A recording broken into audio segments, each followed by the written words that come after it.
ପିଠା କରିଦେବା ଏବେ କ'ଣ ସବୁ ସରିଗଲା ନା ଶାଗଟା ଭାଜିଛୁ କଲବଲ ହବ ନା ସରିଗଲା ତ ରୋଷେଇ କଲବଲ ହବ ନା ଶାଶୁମାନେ ଏମିତି କହନ୍ତି ମାନେ ଯେତେବେଳେ ରୋଷେଇ ଆରମ୍ଭ ହେଲା ବେଳକୁ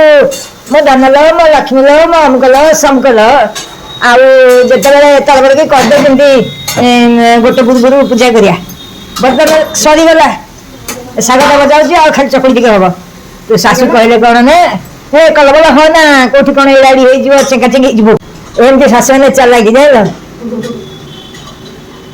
କ'ଣ ଶୁଣି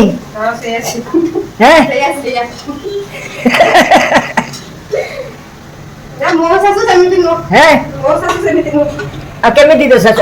ସେମିତି ନୁହେଁ କେମିତି ଶାଶୁ କହିଲେ କଲବଲ ହ ନା କାମ ସରିଗଲା କ'ଣ କଲବଲ ହ ନା ଚେଙ୍କି ହେଇଯିବ ହଉ ଏମିତି ଶାନ୍ତିର ସୁଖର ଜୀବନରେ ସମୟଟା କଟି ଯାଉ ଜୟ ଜଗନ୍ନାଥ ହଁ କ'ଣ କହିଲୁ ତାୱା ମୁଁ ଦଉଛି ହଁ